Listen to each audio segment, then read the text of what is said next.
Bonjour à tous, j'espère que vous allez bien. Ici Damien du collectif Teammate pour un nouveau tuto. Aujourd'hui, je vous propose de continuer la suite de notre formation dédiée à la création d'un thème e-commerce sous WordPress.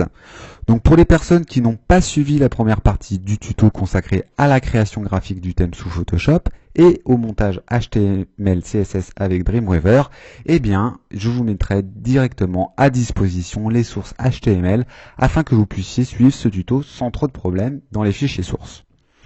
Donc nous apprendrons à créer dans un premier temps un serveur local et à créer une base de données pour lancer l'installation et la configuration de WordPress. Ensuite, pour les novices sur WordPress, je vous ferai une petite présentation détaillée de l'interface d'administration, donc du back-office, pour que vous soyez parfaitement autonome et à l'aise une fois la formation terminée. Nous apprendrons à découper les différentes parties de notre site internet grâce aux include PHP. Notre header, sidebar et footer seront dans des pages PHP différentes. Nous les appellerons dans tous nos modèles de pages. Nous commencerons par créer un modèle de page par défaut qui sera utilisé pour l'ensemble des pages du site. Donc par exemple pour la page d'accueil, newsletter et contact. Cependant, nous ferons un modèle de page différent pour la gestion de nos articles. Donc ici, on va retrouver tous les derniers articles que l'on a insérés en administration. Si on clique par exemple sur la catégorie web, voilà, on arrivera aussi dans notre catégorie avec tous nos derniers articles. Si on clique sur détails, eh bien là nous arriverons sur la page de l'article concerné et nous installerons des boutons de partage donc sur tous nos articles. Une fois nos deux modèles créés, il sera facile de monter notre page newsletter et contact.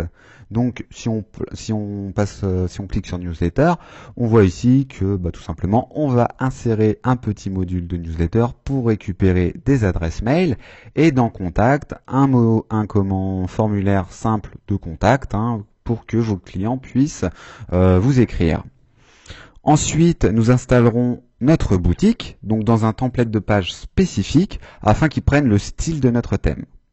Grâce à notre menu qui sera toujours visible, l'internaute aura tout le temps accès à son panier. Nous apprendrons aussi à créer des variations de produits. D'ailleurs, si on clique sur la petite toile du corbeau, voilà, on va pouvoir proposer à nos clients différents choix sur un même produit. Donc par exemple, une toile ici qui est proposée au format 20 par 20 cm et une autre au 30 par 30 cm. Alors évidemment, à des prix différents.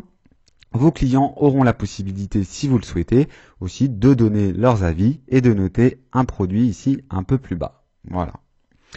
Nous apprendrons à configurer notre système e-commerce qui intègre la gestion des stocks.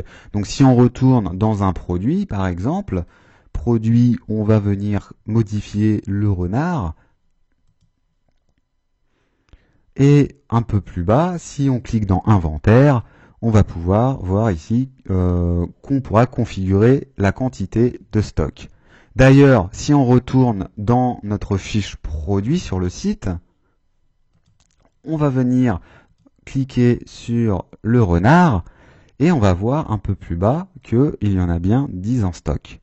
D'ailleurs, si notre produit devient en rupture de stock, donc là, si on met 0, et qu'on met à jour le site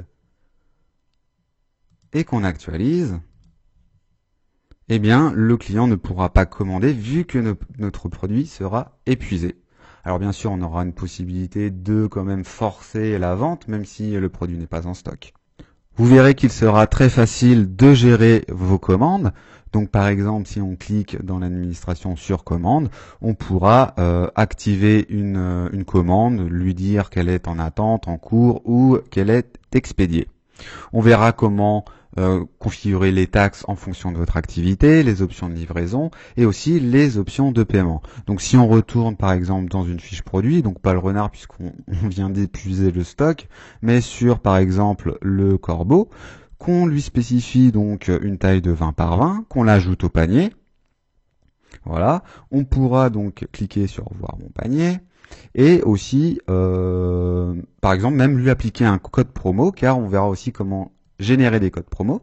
Ici, on a généré un code promo de 10% sur l'ensemble du panier. OK, donc là, le code promo a bien marché. On peut procéder à la commande. Et puis, donc, on verra comment configurer ces options de paiement, donc par chèque ou par PayPal. On pourra aussi configurer les notifications. Donc, par exemple, à chaque fois qu'un client passera une commande, il recevra un mail, donc une alerte de confirmation. De la même façon, vous en recevrez une aussi pour vous avertir qu'une nouvelle commande a été passée. Et c'est comme ça que vous pourrez aussi changer le statut de la commande en, par exemple, en cours, envoyé, etc. De son côté, lui, le client pourra aussi se connecter à son compte afin de suivre l'état de sa commande. Donc voilà, donc là, on a une commande qui a été terminée. Il peut cliquer sur voir pour voir tout simplement que la commande a été effectuée le temps et qu'elle a bien été terminée. Avec donc du coup, pareil, toute la description de sa commande, de la livraison et puis aussi son code promo. Le client pourra aussi changer facilement son mot de passe. Si on retourne en arrière, on verra qu'il sera très facile pour lui de changer son mot de passe en cliquant ici, ou de changer aussi son adresse de livraison ou de facturation. Voilà pour cette présentation. J'ai essayé d'être le plus clair possible, aussi bien dans la partie intégration du thème que dans la partie e-commerce. J'espère que cette formation vous plaira et qu'elle vous servira pour vos projets professionnels ou personnels. À tout de suite pour commencer le tuto.